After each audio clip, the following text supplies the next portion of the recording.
Magandang araw! Dahil wala pa nga tayong masyadong ganap or pagdi-DIY dito sa bahay kasi sobrang busy pa nga ng tatay niyo sa work, eto samahan niyo na nga muna akong maglinis dito sa bahay. Maaga na nga akong naligo niyan kasi napakainit pa rin talaga ng panahon ngayon at para gana-ganahan na nga rin akong kumilos kasi marami rin talaga akong nakaschedule na kailangan gawin kahapon. Pahinga nga ako ng maaga nung gabi at medyo na-excite nga ako dito sa bago naming mattress, kaya naman ayan, hindi na nga ako nakapaglinis bago matulog at kinabukasan ko na nga lang siya ginawa.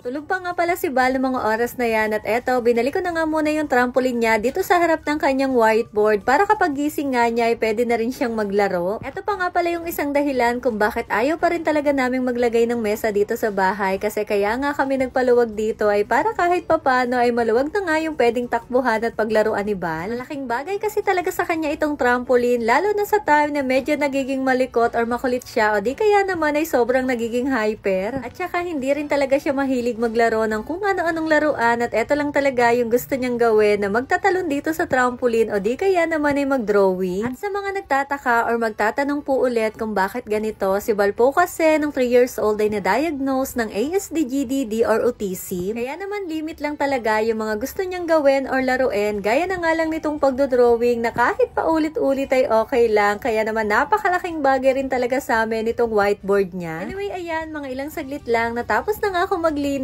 at saktong-sakto, nagising na nga itong aming munting prinsipe at ganito nga yung ginagawa niya na tumatambay na agad dito sa sopa. Nakain ko nga lang siya saglit tapos ayun, umakyat na nga ulit siya dun sa taas at nagdo-drawing kasi meron nga ulit akong bagong bili sa kanya mga ballpen at isang balot na bond paper. At ako naman, eto, nag-open nga nitong bagong dish rack na pinadala sa akin at saktong-sakto naman kasi inaawitan nga ng kapatid ko yung nandito sa bahay. Matagal na nga tong dish rack na to at alam niyo na rin yung itsura nito kasi palagi ko rin itong napapanood dun sa ibang mami at ngayon nga lang ako nagkaroon nito kasi yung dati ko nga ay 3 layers at hindi nga siya nagkasya dun sa kusina. Kaya ayun, napunta nga yun dun sa isa kong kapatid at sobrang natutuwa naman ako kasi nakakapagbigay na nga ako sa kanila ng mga ganitong gamit. At dahil feeling strong independent woman tayo, hindi ko na nga inantay yung asawa ko para ma-assemble yon kasi madali lang naman at meron din naman siyang kasamang manual kung paano nga siya gawin. Anyway, sa mga magtatanong po, yes po, hindi ko naman tinatanggi. Possible po talagang mga lawang agad yan, lalo na kapag laging nababasa. Kaya naman meron nga po ako ditong dish drainer at pinapatayo ko nga muna yung mga pinggan bago ko ilagay dyan. Mas okay po sana na mas malayo siya dito sa gripo or sa lababo para mas ma-maintain po natin yung ganda at kulay niya. Kaya lang wala na talaga akong paglalagyan at dito na lang. At mas maliit pala to dun sa dati naming ginagamit pero mas nagustuhan ko nga to kasi naitatayo nga dito yung mga pinggan na ginagamit namin. O siya, paano? Eto na nga lang po muna ulit for today's mini vlog. At ayun lang, salamat!